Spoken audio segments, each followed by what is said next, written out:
In this video, I'm going to show you how to replace the entire headlight assembly in this Nissan Xterra. This happens to be a 2008, and not only did Nissan have this problem, Hyundai had the problem, Honda had the same issues. In those kind of years, these headlights fogged over, and you can't really fix them. You can use baking soda, you can use toothpaste, 2000 grit sandpaper, you can sand these, clean them up, and it seems like about 8 months to about a year later, they're fogged over and hazed up like this again. So we're going to go ahead and replace the entire housing. This one happens to come with all new bulbs as well.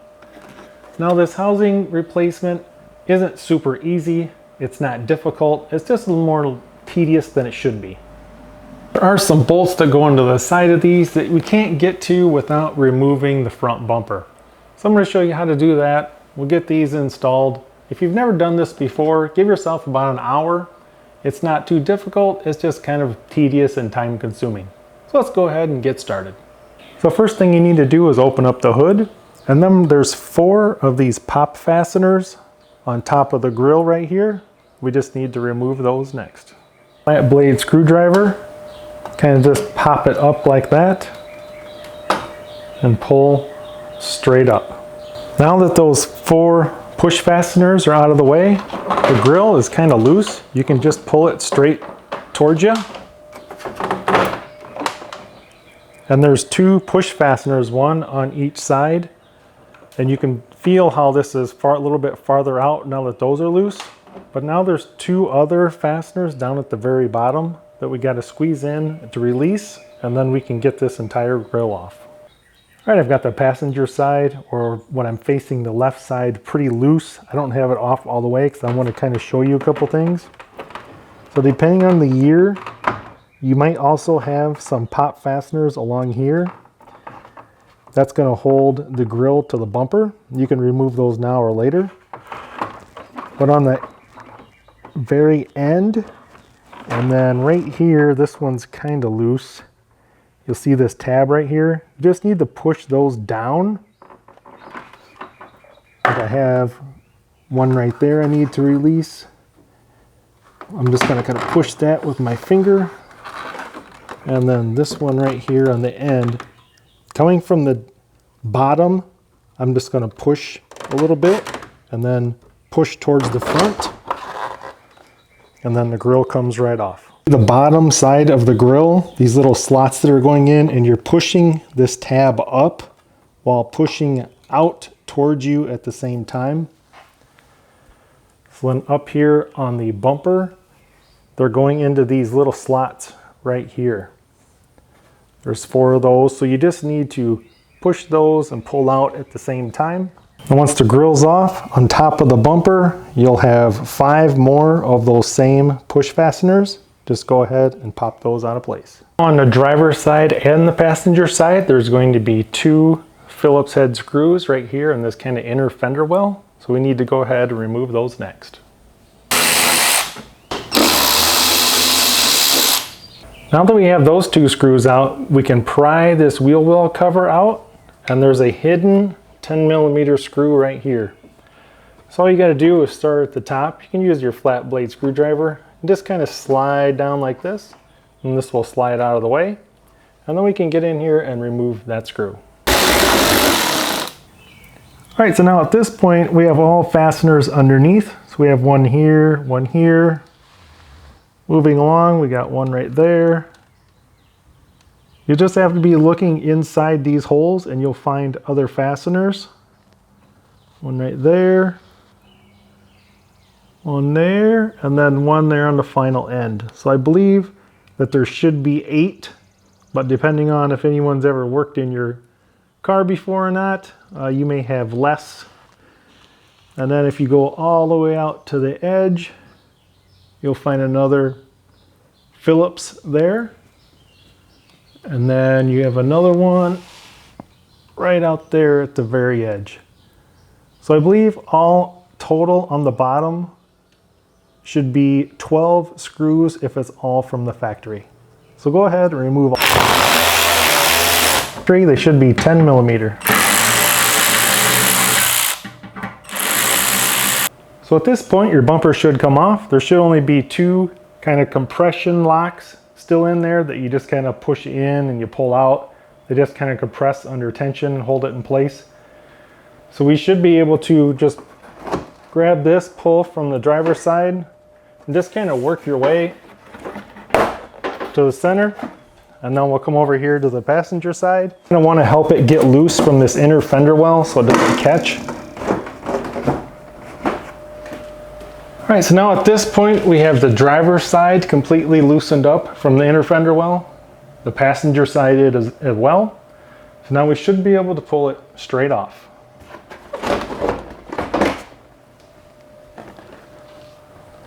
That's what the front of the vehicle should look like now with the bumper removed.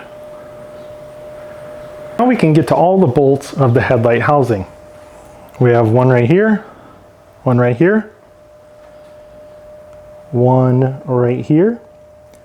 And if we come down over here on this side, we have that one right there. That's basically why we have to remove so much stuff, because of this one right here. Here on the driver's side. Nice thing about this job is you basically just need a 10mm socket to do the whole job.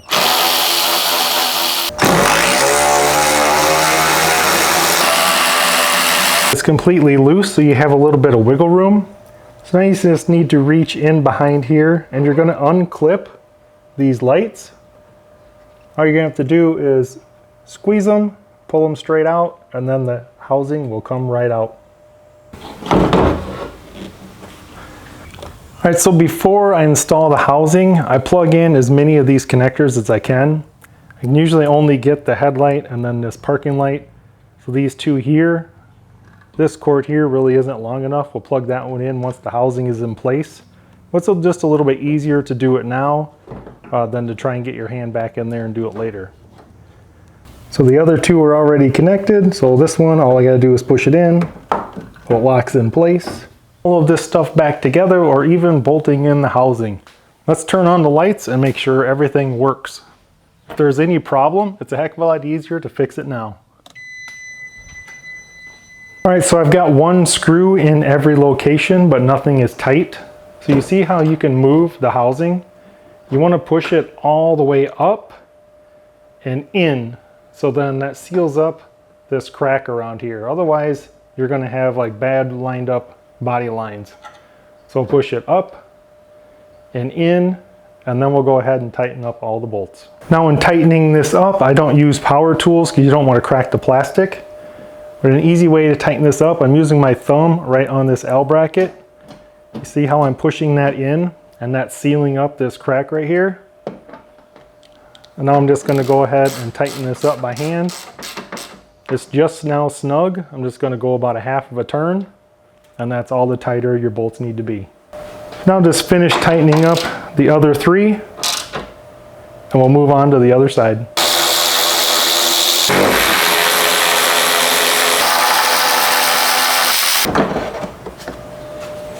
And now same thing on this side. I'm going to plug in as much as I can before I push this into place. Same thing on this side. We want to make sure everything works before we go through all the trouble of putting this back together. I've got the headlights on. Let me take a look. And all bulbs are working, so we can go ahead and continue the process. Side the same way. We're going to kind of lift up a little bit, and then we're going to push in, and then we're going to go ahead and tighten these screws up here at the top. There I'm snug, about a half a turn. And last, we got this hidden screw over here that caused us all this trouble of taking the bumper off.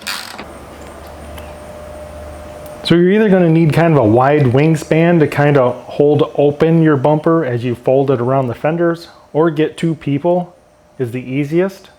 And then I just kind of have it sitting there in place. Now you don't want to push anything in yet. It's just barely hanging on. We want to go around and kind of eyeball that all these tabs kind of line up. So I like to start in the middle. You see these holes right here, that's where those kind of push fittings go to. So I just kind of want to make sure that all these are lined up here in the middle.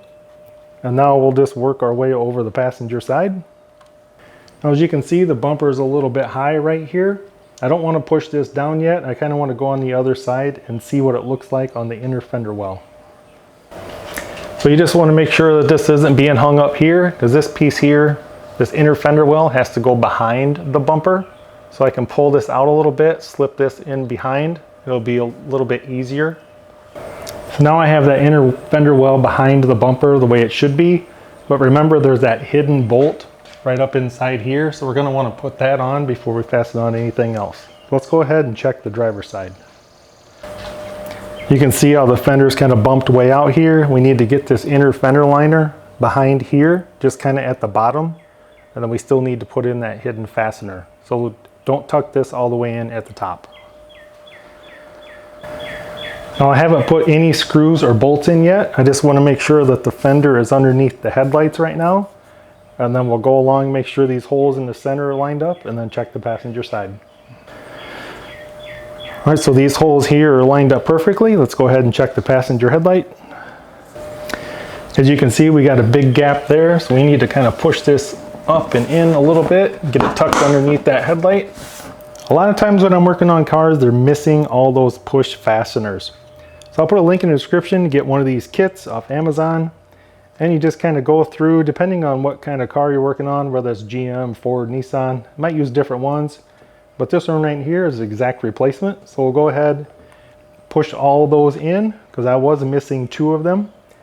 Now, depending on how many miles are on the car, you could be missing 4 or 5, but it helps to have one of these kits on hand. And I like to put these push fittings in first. One, because it's going to hold it in place, but they're not super tight, so it will move around a little bit for more adjustments. All right, now I've got all my push connectors in, so I know the bumper's not going to fall off. And now I just kind of work my way from the middle to the outside. Driver's side seems to be lined up perfectly, so we'll go ahead and put in that hidden bolt. Now just a helpful hint when you're over here putting in these 2 Phillips screws right here and here. To give you a little more clearance using a long screwdriver. On the driver's side, you turn the wheel to the right, and on the passenger side, you can turn it to the left, and that will give you more clearance to put these in. Alright, so now I've got my hidden screw in. I've got my inner fender liner put back on. I've got my 2 Phillips screws in right here. Alright, now that the bumper is fully secure, we need to put this front grille on. And these little tabs right here, you'll see them all along this bottom edge. I want to show you where they need to line up into. They're going to go in these slots right here, here, here, and here. So we're going to kind of look behind the grille as you line those up, kind of push it in straight, and then we're going to hinge it up and push it into place. And then right here on the headlights, that's where there's going to be another kind of push connector.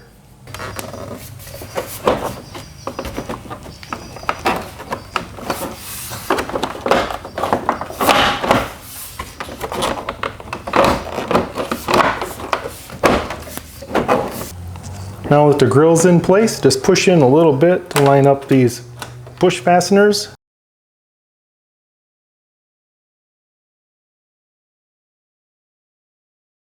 And that's all there is to it, guys. We got the new headlight housings put in place. They're crystal clear. Night driving is going to look a lot better. It also gives the whole car a little bit newer, fresher look. Hope you guys enjoyed this step-by-step video, and thanks for watching.